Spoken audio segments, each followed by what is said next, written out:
Hello everyone, Jai Shri Krishna, Radhe Radhe. This is Harshita and I welcome you all to the channel Maths with Harshita, Master the Logic as the exam. तो कैसे आप सभी और कैसे चल रही है क्लास 10 की तैयारी, कमेंट सेक्शन में जरूर बताइएगा। तो बच्चे आज हम स्टार्ट कर रहे हैं क्लास 10 का chapter number 4 quadratic equation and this is going to be the introduction video of this chapter जिसमें हम कवर अप करेंगे सारे बेसिक कॉन्सेप्ट्स और फॉर्मूलाज। वीडियो स्टार्ट करने से पहले अगर आपने अभी तक चैनल को सब्सक्राइब नहीं किया है तो जाइए चैनल को सब्सक्राइब कीजिए ताकि आगे आने वाली वीडियोस की अपडेट आपको मिलती रहे। So without wasting time let's get started the video. तो हमारे चैप्टर का नाम है क्वाड्रेटिक इक्वेशन। क्वाड्रेटिक इक्वेशन क्या होता है? तो अगर मैं पहले बात करूं इक्वेशन की, तो इक्वेशन क्या होती है? लाइक अगर मैंने यहाँ पर एक एक्सप्रेशन लिख दिया 4x प्लस 1, तो ये अभी क्या है हमारे पास एक एक्सप्रेशन है, ठीक है, ये एक फंक्शन है हमारे पास, एक पॉलिनोमियल है। लेकिन अगर मैं इसे इक्वेट कर दूं बच्चे किसी एक कांस्टेंट नंबर से, लाइक अगर मैंने यहाँ पे लिख दिया इज इक्वल्स टू, इक्वेट कर दिया विथ 5, तो जब हम किसी एक्सप्रेशन को इक्वेट कर देते हैं किसी कांस्टेंट नंबर से तो इक्वल का साइन लगते ही वो बन जाती है हमारी इक्वेशन। मतलब ये एक्सप्रेशन अब हमारा बन चुका है एक इक्वेशन, ठीक है। यही था इक्वेशन क्या होता है। अब क्वाड्रेटिक इक्वेशन क्या होता है? वैसे तो हम इसे चैप्टर 3 में डिस्कस कर आए हैं, लेकिन एक क्विक रिवीजन के लिए मैं आपको बता देती हूँ। अगर जैसे हमने चैप्टर 3 की बात करें तो हमने पढ़ा था linear equation, pair of linear equation and two variable. खैर वो वेरिएबल वगैरह छोड़ते हैं। लीनियर इक्वेशन क्या होता है? जैसे यहाँ पर मैंने एक एक्सप्रेशन लिखा था, ठीक है, इसमें हमारा वेरिएबल था x, जिसके साथ कोई पावर नहीं थी, मतलब क्या था 1, और जहां पर highest power of the variable 1 होती है वो होती है हमारी लीनियर इक्वेशन, ठीक है। क्या होती है? लीनियर इक्वेशन, जहां पर डिग्री 1 हो, ठीक है। लेकिन अगर क्वाड्रेटिक की बात करें तो क्वाड्रेटिक में डिग्री हमारी होती है 2, मतलब जो भी वेरिएबल होगा हमारे इक्वेशन में उसकी डिग्री, हाईएस्ट पावर जो है वो 2 होनी चाहिए। कैसे? एक एग्जांपल लेते हैं। लाइक मैंने लिखा x square plus 3x minus 2, ठीक है। तो ये क्या है? हमारा एक एक्सप्रेशन है जिसमें हमारे पास वेरिएबल x है, यहाँ x की पावर कुछ नहीं है मतलब 1 है, और यहाँ पर 2 है, तो 2 और 1 में बड़ा कौन होता है? 2 होता है। मतलब इस एक्सप्रेशन की जो डिग्री है वो है 2, ठीक है। और अगर मैंने लिख दिया इज इक्वल्स टू 0, या तो ये क्या हो जाएगी? हमारी क्वाड्रेटिक इक्वेशन हो जाएगी, ठीक है। क्लियर? अब एक और चीज मैं रिवाइज करवा देती हूँ। क्यूबिक पॉलिनोमियल क्या होती है? क्यूबिक इक्वेशन क्या होती है? जहां पर डिग्री हमारी 3 हो, ठीक है। क्लियर? चलो एक बार डेफिनेशन को ही पढ़ लेते हैं। A quadratic equation is of the form of x square plus bx plus c is equals to 0, where a is not equals to 0, it represents a parabola on the graph। देखो ये definition क्या बोल रही है? हमारी जो quadratic equation होती है उसका जनरल फॉर्म बच्चे ये होता है, ठीक है, ये होता है जनरल फॉर्म। मतलब अगर मैं इस इक्वेशन को इससे कंपेयर करूं तो देखो आ जाओ, a x square plus B X plus C is equal to 0। X square हमें दिख रहा है, यहाँ पर ए की कोई वैल्यू नहीं, मतलब एक्स स्क्वायर का कोई भी कोएफिशिएंट नहीं है, मतलब 1, तो हमारे ए की जो वैल्यू आ जाएगी वो हो जाएगी 1, ठीक है। ए हमारा क्या हो जाएगा? 1। बी को देखें तो बी की जगह पर क्या लिखा है? एक्स का कोएफिशिएंट बी होता है, मतलब बी की वैल्यू हमारी हो जाएगी 3।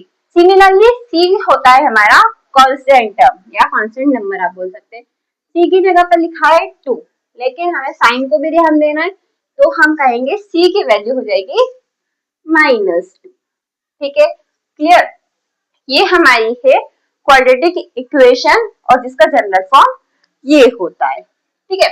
अब देखो एक बार ध्यान देना, यहाँ पर लिखा था कि ए जो है वो हमारा 0 के इक्वल नहीं होना चाहिए, ठीक है। Let me change the pen. ए हमारा 0 के इक्वल नहीं होना चाहिए। क्यों नहीं होना चाहिए? देखो अगर मैं यहाँ पर मान लो इसको मैं लिख देती कुछ इस तरह से कि 0x² प्लस 4। ठीक है, मैंने इस तरह से लिख दिया। अब भाई यहाँ पर 0 इंटू x² अगर मैं करूंगी तो वो क्या हो जाएगा, 0 हो जाएगा। मतलब ये पूरा की पूरा टर्म मेरा 0 हो जाएगा और फिर बचेगा प्लस 4। तो मतलब हमारे पास तो x² ही नहीं बचा, और जब x कोई वेरिएबल ही नहीं बचा है, x² ही नहीं बचा है, तो वो हमारी क्वाड्रेटिक इक्वेशन कैसे हो सकती। मतलब कि हमारे a की जगह पर 0 नहीं होना चाहिए, b की जगह पर होगा चलेगा। देखो अगर इक्वेशन कुछ इस तरह से है कि 4x² plus 4 is equal to 0, तो वही हमें दिख रहा है कि यहाँ पर x का जो पावर है, हाईएस्ट पावर है वो 2 है और हमारे पास x² वाला टर्म है। इट मीन्स हमारे पास क्वाड्रेटिक इक्वेशन है। ठीक है, बस हमारा ये x² का कोएफिशिएंट 0 नहीं होना चाहिए। Is it clear?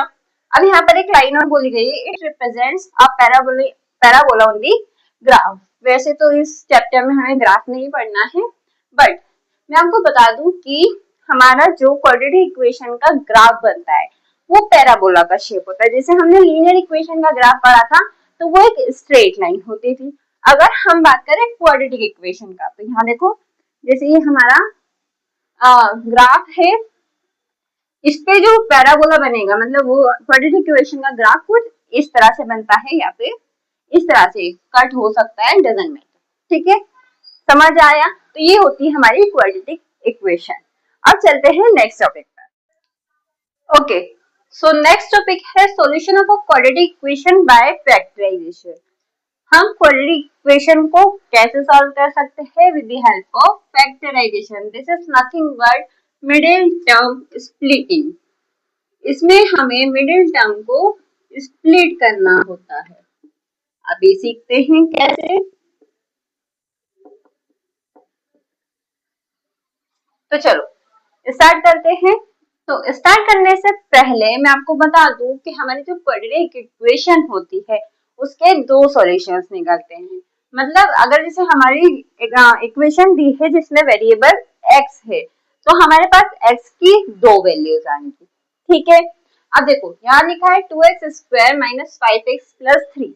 अब हमें क्या करना है, हमारे मिडिल टर्म को स्प्लिट करना है, मतलब दो भागों में बांट देना है। कैसे बांटना है? तो चलो पहली स्टेप क्या होती है, first in the very first step we have to do the multiplication of x² term with constant number. देखो क्या करना है, हमें हमारे इस टर्म को मल्टीप्लाई करना है हमारे कांस्टेंट नंबर से। ठीक है, देखो तो अगर मैं 2x² को मल्टीप्लाई कर देती हूँ 3 से, तो ये हो जाएगा 3 2 6 और ये x²। ठीक है, अब देखो अभी इसको अवॉइड करो और इतना ध्यान रखो कि हमने क्या किया है, हमारे x² के कोएफिशिएंट को मल्टीप्लाई कर दिया है 3 से। ठीक है, क्या किया है हमने, x² के कोएफिशिएंट को मल्टीप्लाई कर दिया है 3 से। Is it clear? देखो तो अब से 2 3 हमारा हो चुका है 6। क्या हो चुका है? 6। अब मुझे दो ऐसे नंबर्स बताओ जिनको प्लस करने पर या माइनस करने पर 5 आ जाए। क्यों 5 आ जाए? क्योंकि हमारा मिडिल टर्म क्या है, 5x है। ठीक है, तो देखो एक तो यही तो है कि 2 और 3, 2 और 3 अगर मैं इन्हें प्लस कर देती हूँ तो मेरे पास 5 आ जाएगा, 2 प्लस 3 5 हो जाएगा, राइट। और एक है बच्चे 6 और 1, अगर मैं इन्हें माइनस कर देती हूँ तो मेरे पास आ जाएगा 5। देखो 2 प्लस 3 5 और 6 माइनस 1 5। ठीक है, लेकिन इन दोनों में से पिक कौन सा करना है, मुझे कैसे पता चलेगा? तो देखो आपको क्या करना है, हमारे कांस्टेंट नंबर का साइन देखना है कि हमारा कांस्टेंट नंबर प्लस है या माइनस का है। तो मुझे दिख रहा है मेरा जो 3 है कांस्टेंट टर्म है वो प्लस का है। तो क्या करना है, हम जो नंबर पिक करेंगे उन्हें प्लस करके 5 आना चाहिए। ठीक है, अगेन मैं रिपीट कर रही हूँ, हमारा जो कांस्टेंट नंबर है उसका हमें साइन देखना है। अगर यहाँ पर प्लस है, कांस्टेंट नंबर के पहले अगर प्लस लिखा है तो हमारे जो दो नंबर्स हम पिक करने वाले हैं उन्हें प्लस करके हमारा 5 आना चाहिए। अभी इतना समझ आया? तो देखो प्लस कहाँ पर हमें करना पड़ रहा है, इस वाले केस में 2 और 3 वाले केस में। ठीक है, तो 2 + 3 करके हमारा क्या आ रहा है, 5 आ रहा है। तो चलो ये वाला केस तो यहीं पर कैंसर। अब हमें क्या करना है, यहाँ लिखना है 2x²। और देखो क्योंकि 5 के साथ x है, अभी मैं ये वाला चीज क्लियर करूंगी, तो हमें लिखना है 3x 2x + 3 = 0। अब आप बोलोगे मैम आपने साइन तो लगाए नहीं है, तो देखो अभी यहाँ पर एक चीज आपको समझानी बाकी है कि यहाँ पर जो हमारा 5 है, जो हमारा 5 है उसके आगे आप साइन देखोगे ये माइनस का है। क्या है, माइनस का साइन है। तो मतलब हम अगर 2 और 3 को प्लस कर दे तो हमारे पास 5 नहीं आना चाहिए, माइनस का 5 आना चाहिए। बट ये कैसे पॉसिबल? तो देखो एक तो ये चीज है कि 2 + 3 करके हमारा 5 आया है, लेकिन माइनस का 5 कब आएगा, जब हमारे दोनों नंबर्स माइनस के होंगे। ठीक है, क्योंकि माइनस माइनस प्लस हो जाएगा तो 2 + 3 5 आएगा, बट माइनस का क्यों, क्योंकि हमारा जो बड़ा नंबर है वो माइनस का है। तो हमें क्या करना होगा, दोनों को माइनस का लेना होगा। तो भाई यहाँ पर 3x भी माइनस का और 2x भी माइनस का। दैट इज द रीजन कि मैंने पहले साइन नहीं लगाए थे, आपको ये चीज क्लियर करनी थी। ठीक है, तो हमें क्या करना है, 2x² एज इट इज, यहाँ पर -3x, आप पहले 2x भी लिख सकते हो, this is one of the same thing, -2x + 3 = 0। अब एक और चीज जो मैंने स्किप कर दी थी कि यहाँ पर हम x क्यों लगा रहे हैं। ठीक है, तो पहले जब मैंने आपको बोला था कि हमें इस पूरे टर्म को मल्टीप्लाई करना है कांस्टेंट टर्म से, तो 2x² को मल्टीप्लाई किया था 3 से, तो हमारा आंसर आया था 6x²। ठीक है, तो यहाँ पर क्या था, हमारे पास x² था। क्या था, x² था। ठीक है, और हमने यहाँ जो नंबर को स्प्लिट किया है वो सिर्फ -5 को स्प्लिट नहीं किया है, हमने पूरे टर्म -5 x को स्प्लिट किया है। ठीक है, तो मतलब देखो यहाँ पर माइनस का 2x -3x = -5x होगा। ठीक है, ये है मेन पार्ट, ये मेन है। ओके, तो इसलिए हम x सभी में लगाएंगे। पहले राइट साइड वाली चीजें हम रब कर लेते हैं। अब नेक्स्ट स्टेप में हमें क्या करना होता है, ये दो के पेयर बना लेंगे। भाई पेयर मतलब ऐसे पेयर नहीं बनानी है आपको, बस आपको क्या करना है, जैसे ये दो पेयर मतलब दो के मैंने पेयर लिए हैं, इनमें से मुझे कॉमन ढूंढना स्टार्ट करना है। अगर मैं न्यूमेरिक वैल्यू देखो तो भाई यहाँ 2 है, यहाँ 3, कॉमन कुछ भी नहीं है। लेकिन अगर वेरिएबल देखो तो यहाँ पर x है और यहाँ भी x है, तो मैं x को कॉमन लूंगी, यहाँ बचेगा 2, एक x बाहर जा चुका है, यहाँ बचेगा सिर्फ x, यहाँ बचेगा -3, x बाहर जा चुका है तो सिर्फ इतना ही। अब देखो यहाँ पर अगर आप ध्यान से देखो तो यहाँ ना न्यूमेरिक वैल्यू कॉमन है ना ही वेरिएबल कॉमन। जब कुछ भी कॉमन ना मिले तो हमें लेना होता है 1। ठीक है, अब मैं 1 प्लस का लूं या माइनस का, अगर मैं प्लस का 1 ले लेती हूँ तो यहाँ ब्रैकेट में जो बचेगा वो एज इट इज -2x + 3 बचेगा।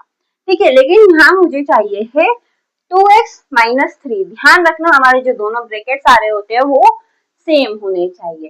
तो हमें क्या करना होगा, यहाँ से माइनस को भी कॉमन लेना होगा। जब माइनस कॉमन लेंगे तो इन दोनों के साइन चेंज हो जाएंगे, ये माइनस का 2x हो जाएगा प्लस का 2x + 3 हो जाएगा -3 और ये = 0।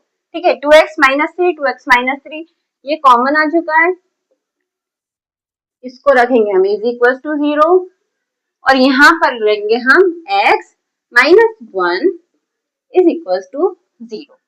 ठीक है, अब देखो क्या करना है, यहाँ से और यहाँ से x की वैल्यू निकालनी है। तो -3 उधर जाकर हो जाएगा प्लस का 3, ये 2x = 3, 2 मल्टीप्लाई में है, यहाँ आकर हो जाएगा डिवाइड में। तो x की एक वैल्यू हमारे पास आ चुकी है 3/2। इधर आ जाओ, -1 उधर जाकर हो जाएगा प्लस का 1 और कुछ भी नहीं है, इट मीन्स यहाँ पर x की वैल्यू आ जाएगी 1। ठीक है, जैसा कि मैंने आपको बोला था कि हमारी क्वाड्रेटिक इक्वेशन के हम जब सॉल्यूशंस निकालते हैं तो वो x की 2 वैल्यूज आ रही होती है। ठीक है, आप इसे रूट्स भी बोल सकते हैं, सॉल्यूशंस भी बोल सकते हैं और जीरोस भी बोल सकते हैं। ठीक है, this is one of the same thing. आप बोलो कि भाई हमारे क्वाड्रेटिक इक्वेशन के रूट्स हैं वो भी सही है, सॉल्यूशंस है वो भी सही है, जीरोस हैं वो भी सही है। अब जीरोस क्या होते हैं वो भी एक बार सुन लो कि ये हमारी x की ऐसी वैल्यूज हैं कि अगर हम इसे इक्वेशन में पुट कर दे बच्चे तो ये हमारी इक्वेशन पूरी हो जाएगी 0। ठीक है, पूरी की पूरी क्या हो जाएगी 0। दैट इज वाई हम इन्हें जीरोस ऑफ द इक्वेशन भी बोलते हैं। Okay, I hope this is clear to all of you. अब चलते हैं हमारे नेक्स्ट टॉपिक पर। सो नेक्स्ट टॉपिक है हमारा डिस्क्रिमिनेंट नेचर ऑफ रूट्स।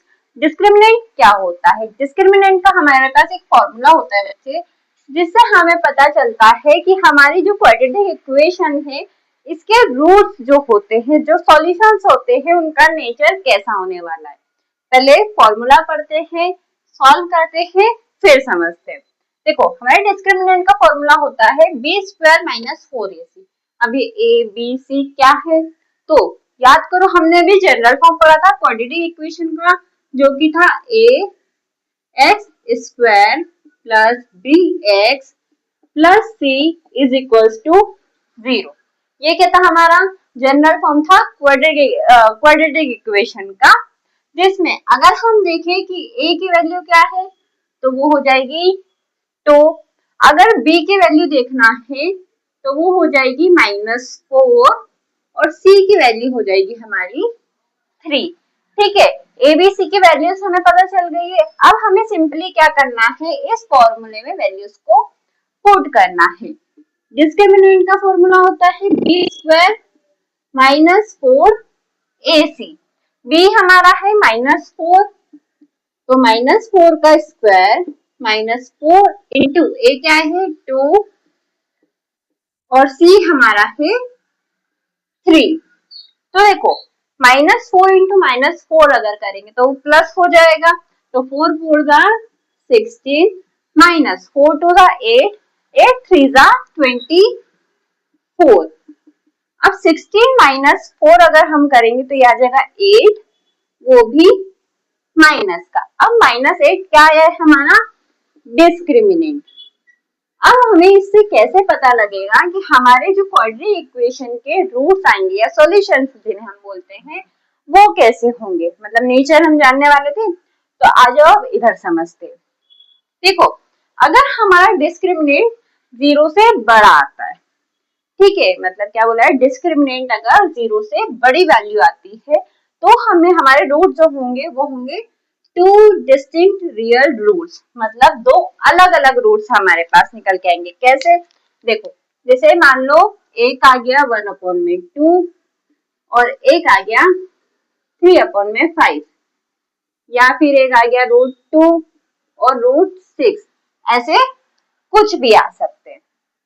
अब माइनस के भी हो सकते हैं, ठीक है, तो मतलब या फिर ऐसे आ गए 5 और 3, जैसे लास्ट वाले में हमने देखे थे 3/2 और 1 आया था जो कि अलग अलग थे, जिस मतलब अगर हम उस इक्वेशन का डिस्क्रिमिनेंट निकालते तो वो 0 से बड़ा आता। ठीक है, सेकेंड में अगर देखें कि अगर हमारा डिस्क्रिमिनेंट 0 आ जाता है तो हमारे जो रूट्स है वो कैसे होंगे? इक्वल रियल रूट्स, मतलब कि दोनों सेम होंगे।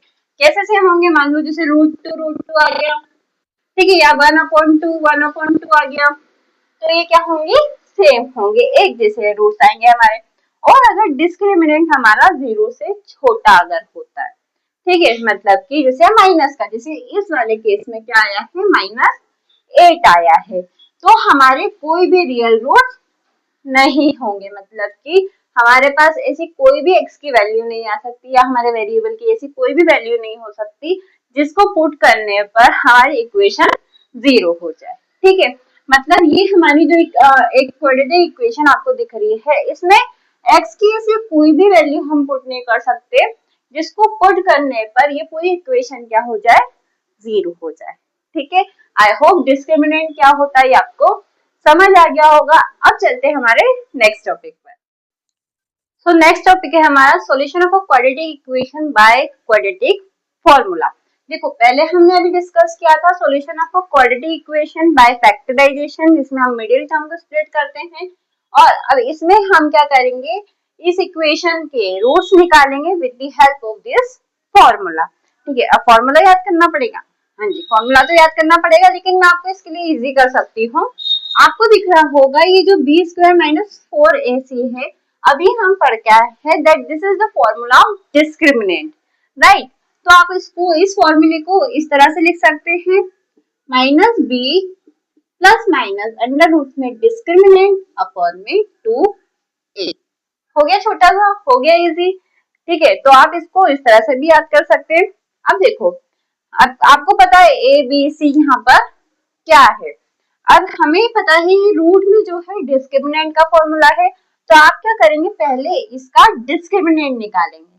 ठीक है, कि हमारी ये जो इक्वेशन है इसके रूट्स कैसे होने वाले हैं वो पता करेंगे। ठीक है, चलो ए बी सी की वैल्यूज देख लेते हैं। पहले एक्स स्क्वायर का कोएफिशिएंट कुछ नहीं है, मतलब ए की वैल्यू हो गई 1, एक्स का कोएफिशिएंट हमारा होता है बी की वैल्यू, तो एक्स का कोएफिशिएंट है 7 और c मतलब कांस्टेंट नंबर होता है c की वैल्यू विच इज -60। ठीक है, डिस्क्रिमिनेंट का फॉर्मूला क्या है, b स्क्वायर माइनस 4ac। चलो वैल्यूज पुट करते हैं, b हमारा 7 का स्क्वायर माइनस 4 इंटू a है हमारा 1 और c है -60। ठीक है, चल 7 का स्क्वायर 7 7 49 होता है। अगर यहाँ देखो तो -4 इंटू 1 करेंगे तो -4 ही आना है, और -4 इंटू 60 करोगे तो माइनस माइनस हो जाएगा प्लस, 4 6 24 और ये 0 प्लस कर देंगे दोनों को, ये हो जाएगा 4 4 8 और ये 2, मतलब डिस्क्रिमिनेंट हमारा आया है 289। ठीक है, ये एक पॉजिटिव नंबर है जो कि 0 से बड़ा है, मतलब हमारी इस इक्वेशन के रूट्स पॉसिबल है, और जो रूट्स आएंगे वो दो अलग अलग रूट्स होंगे। ठीक है, चलो अब हमें जो क्या करना है, अब हमें जो रूट्स निकालने हैं वो निकालने इस फॉर्मूला की हेल्प से। चलो पहले क्या है, माइनस, देखो पहले फॉर्मूले का माइनस लगाना, और फिर b है हमारा 7। अगर लेट सपोज यहाँ पर हमारा b होता -7, तो ऐसा नहीं कि आपसे डायरेक्ट -7 लिखते, फॉर्मूले का माइनस अलग और b का माइनस अलग, तो माइनस माइनस प्लस हो जाता। ठीक है, अब आता है यहाँ पर प्लस माइनस, रूट में हमारा डिस्क्रिमिनेंट क्या आया है 289 डिवाइडेड बाय 2 इंटू a की वैल्यू हमारी 1। चलो -7 प्लस माइनस 289 हमारा स्क्वायर होता है 17 का, मतलब ये स्क्वायर रूट से बाहर आ जाएगा, 2 1 2 यहाँ पर हो जाएगा। अब देखो, अब आपको क्या करना है, ये दोनों को इससे मतलब दो पार्ट में आपको लिखना है, एक बार प्लस करके, एक बार मतलब प्लस 17 अपॉन में 2, और एक बार लिखना है -7 -17 अपॉन में 2, क्योंकि हम यहाँ पर क्या लेकर चल रहे थे, प्लस माइनस। ठीक है, चलो यहाँ आ जाओगे थोड़ा, प्लस माइनस माइनस, तो 17 माइनस 7 करेंगे तो बचेगा 10 अपॉन में 2, और वो प्लस का ही होने वाला है, या माइनस माइनस हमारा हो जाएगा प्लस, तो 7 3 प्लस 7 हमें करना है 7 और 7 14, 1 कैरी, और यहाँ पर आ जाएगा 2, बट ये होगा माइनस का डिवाइडेड बाय 2। ठीक है, इसे कैंसिल करेंगे, 2 1 2 2 5 10, 2 1 2 2 12 24, मतलब हमारे दो रूट्स निकल कर आए हैं, एक है 5 और एक आएगा -12। ठीक है, बोला था उन्होंने कि दो अलग अलग रूट्स आएंगे, उन्होंने नहीं बोला था, हमें पता चला था हमारे डिस्क्रिमिनेंट से। ठीक है, I hope this is clear to all of you and this was the last part of the introduction video. I hope आपको सारी चीजें अच्छे से समझ आई होंगी, और वीडियो कैसी लगी है कमेंट सेक्शन में जरूर बताइएगा, because your feedbacks are really very important for me, जिससे मुझे पता चले कि आपको वीडियो कैसी लग रही है। ठीक, तो मिलते हैं बच्चे नेक्स्ट वीडियो में, जिसमें हम स्टार्ट करेंगे quadratic equation chapter number 4 की exercise 1. So see you in the next video. Thank you for watching.